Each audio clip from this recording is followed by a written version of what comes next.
Hello everyone, this is the let down video. I think everyone is now super duper excited to see the schematics. I want to see the meat, right? But here's the thing. We have to stop for a second here. You have to first know who recommends that schematics for you. What are those persons' listening preferences? What's his experience level? What's his skill level?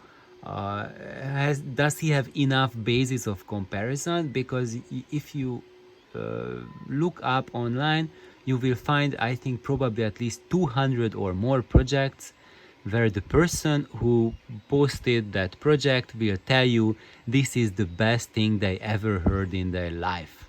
And and I can tell you that there's nothing wrong with enthusiasm, but you need to get some pointers to be able to choose what is right for you. Because, for example, when you get together with your audio friends in an audio club, if you have one, this has been my experience. If there's 20 of us present, there's maybe two people present who have similar tastes as you have. And when you listen to, like, let's say a dozen amplifiers, I would say out of those dozen amplifiers there will be 4 or 5 that will be the favorite out of those 12, so you can scratch out 8 from the list. But those four amplifiers will be extremely polarizing. There will be people who absolutely love it, like several, but there will be also others who absolutely detest it, who say like, well, I can hear it's a great amp, but I would never under any circumstance want to listen to it for more than half an hour. It was a pleasure listening to it, and yes, it is truly special, but that's not how I want to spend my Sunday evenings, listening to that kind of sound. And that's why you need to take a big pause before you pull the trigger on a project, because you have to find it out whether that project is for you or someone else. If the person who recommends it is highly motivated, very excited about it, you can be rest assured it will be, as you would call it, a good deal to build that project. But it's not guaranteed, not by a long shot, that you will enjoy it and it will be your taste. So, first of all, find out who recommends it and what does he listen to, what's his experience level. So I'm going to take a video on that. Who am I? So what am I listening to? And tell a little bit more about the sound, how I perceive it, what I think about the amp that I'm going to recommend to you. And we are going to do some online digging, finding other people's opinions about it, because don't just take my word for it. Look what others say. Do they have a similar experience, or they say, this guy is off his rocks, he's really in his own fantasy world, he's totally excited about it, but whatever. So that's why I'm going to show you guys around and show you that what I'm recommending, what will it do for you, what it won't do for you, and what others think about it. And when you are done with this part and you are set on, okay, I will pull the trigger on this, before that, take another step.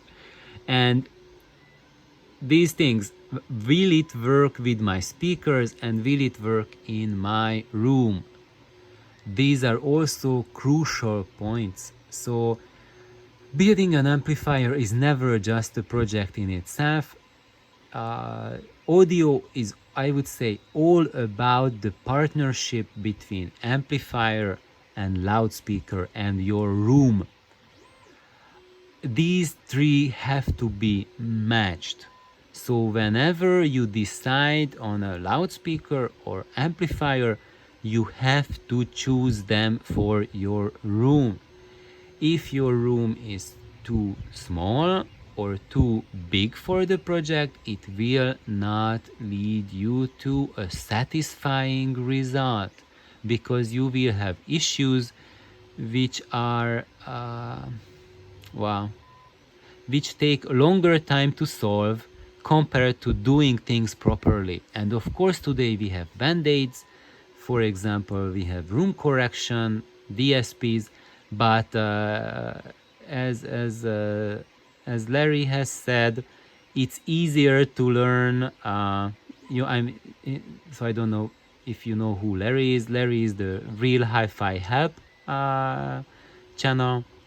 He said that it's well, I'm a little bit expanding on what he said. I was a little bit shocked that this is a really crude example that he's saying, but that's a very accurate, and we need to hear sometimes these shocking things to really make us think about something and stop just going after the herd. It is much better to learn how to stay properly hydrated, how to control your bladder, then pee your pants and then just try to do something about it, like cover it with a coat, and now it's okay, nothing happened. So error correction works like that. You pee in your pants and you take an overcoat on it and no one sees it. But after a while, if you sit in a nice warm room, you can start smelling the smell. And if someone asks you, would you kindly take off your coat, then you get in a very embarrassing situation. But it takes time for the smell to go through, and it also takes time for you to realize what error correction is doing for the sound. And I'm not saying that that error correction is a bad thing, and I'm not specifically saying this example for error correction. I'm calling this phenomenon on everything which is a sidetrack, that by not doing things properly, we're trying to fix things. And guys, this is really, really critical. Today there's like tons of great stuff coming out in audio, and lots of new technologies, but what you can get in the stores, I would say 90% of them is all about trying to find a way how we can sell our product at a price point which still works. Companies have a really tough time to just keep alive, stay afloat, and for that they are forced to use inferior parts, inferior solutions, and come up with secondary solutions on how to make those works, how to make that work.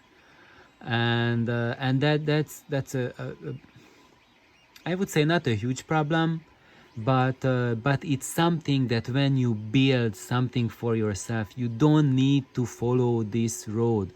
You do not need to get an overcoat to cover embarrassing moments.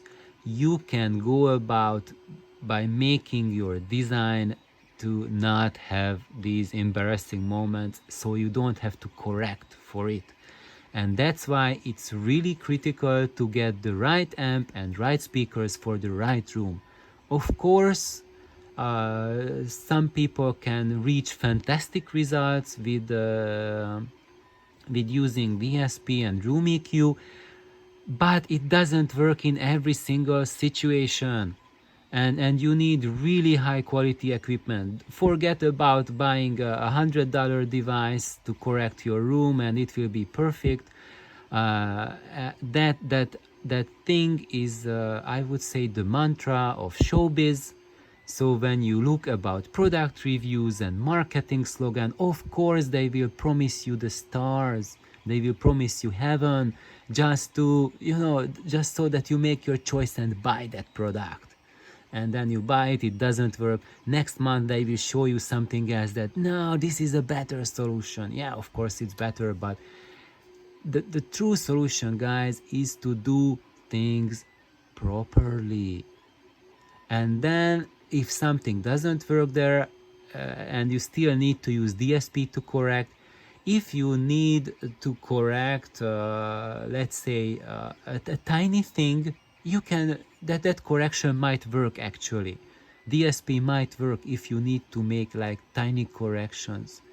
But if you need to make like a huge correction, such as correcting a giant room to a small one or correcting a tiny room to a giant room, it will not work.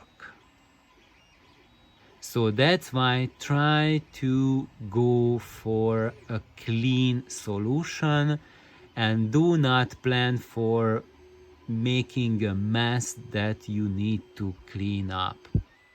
So that's my recommendation on basically just really double check who recommends you, what are his listening preferences, what is he familiar with, what kind of music he listens to, what is the room that he recommends that project for, what kind of loudspeakers, and try to go for solutions that require the least amount of fixing once you are done with it.